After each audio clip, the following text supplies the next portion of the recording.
Today we will hear statements by the honourable members for the districts of Labrador West, Arbor Main, St. John's Centre, Topsail Paradise, and Conception Bay East, Bell Island. The Honourable, the member for Labrador West. Thank you, Speaker. I'm proud to recognize Mr. Michael Martin, Labrador's first homeborn MHA. Mr. Martin represented the electoral district of Labrador South from 1972 to 1975 and is known for designing the Labrador flag in 1974. This past week, Labrador celebrated the 48th anniversary of the Labrador flag's official being introduced here in the House of Assembly, actually. In 1973, Michael Martin, along with members of the Labrador Brotherhood Club, designed the flag that fully represents Labrador. Mike and his wife made 64 flags and sent them to 59 communities in Labrador, one each for the 3 Labrador members of the House of Assembly on March 31st, 1974. The Labrador flag has been celebrated ever since March 31st. Labrador Flag Day is the day that us as Labradorians to celebrate our uniqueness in the big land and the different people and cultures that we call that place home. I ask all members in joining me in thanking Mr. Martin and everyone involved creating and designing Labrador flag 48 years ago. It will remain a statement of identity for all Labradorians for years to come. And with leave, I want to mention that Mr. Martin is currently ill, and I ask the House also send him some good wishes too as well. Thank you. The Honourable, the member for Arbor Main. Thank you, Speaker. I am honoured to stand here today to speak of a 17-year-old young woman from Upper Gullies in the district of Harbour, Maine. Miss Lauren Rowe has demonstrated excellence as an elite soccer player in this province and across Canada. Often described as having generational talent as an athlete, Lauren, in her young life, has achieved many prestigious and honorable recognitions, such as the Newfoundland Soccer Association Player of the Year for 2018, 2019, and 2021.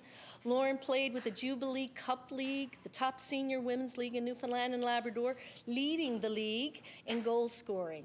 As team captain, she led her school, Queen Elizabeth Regional High, to its first provincial soccer championship in 23 years. She's been named as MVP, Rookie of the Year, and the Golden Boot, to name a few titles.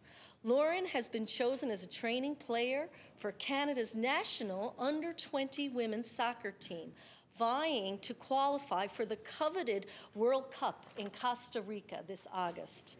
I ask all members to join me in recognizing Lauren Rowe for her extraordinary achievements in soccer.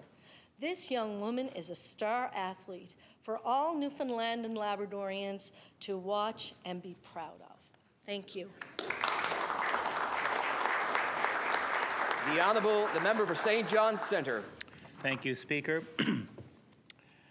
Jimmy Carter said, whether the borders that divide us are picket fences or national boundaries, we are all neighbours in a global community. While the war in Ukraine has shaken the world, Grade 2 student at Gosha Dragon and the Lake Crest Independent School community demonstrate the importance of being good global neighbours and citizens. Recently, Gosha Dragon and his parents Adelia and Fedor, who are from Ukraine, organized a medical supplies drive to collect donations for friends and family back home. Thanks to this, over 3,000 pounds of goods were shipped to the Ukraine through the Red Cross. While the majority of donations were much needed medical supplies, the school also sent clothing, school supplies, and other non-perishables. Students, families, teachers, and staff organized fundraisers, decorated the school's windows in blue and yellow, and put up displays throughout the building. Principal Patrick Bochud believes that as an international school, Lake Crest has a duty to be a good global neighbor. The Dragon family is extremely proud of the school community's support in helping their friends, family, and others still in Ukraine. I ask members to join me in honoring the Dragon family and the Lake Crest school community for helping their neighbors in Ukraine. Thank you, Speaker. The Honourable, the member for Topsail Paradise. Speaker, today I pay tribute to a well-known Paradise soccer coach, volunteer, and friend to many who passed away as a result of a tragic accident just 8 days ago. Brad Caravan was a devoted and loving father to his son Colton, and family was always his top priority. It was common to see Brad at the rink or soccer field with Colton, and he would play his guitar for Colton at night as he fell asleep. Brad will be remembered as that guy with the big smile on his face, so easy to deal with, and one who made everyone around him better.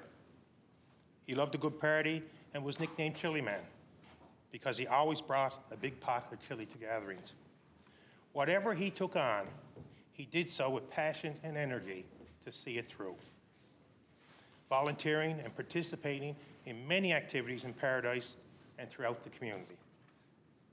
Brad was 42 years old.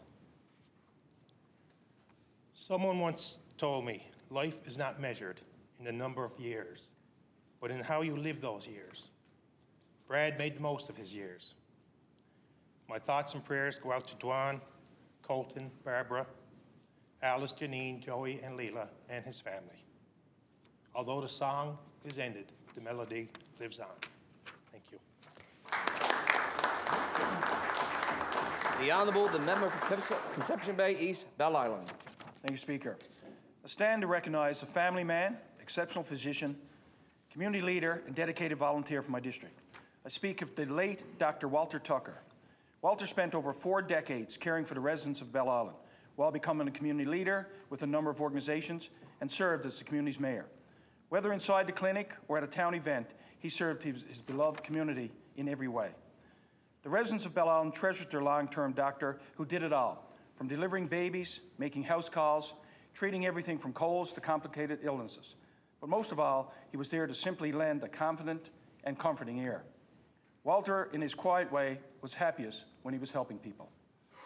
It was widely said that Walter didn't deliver Bell Island babies. He gently charmed infants into the world with his infectious smile and relaxing, engaging personality.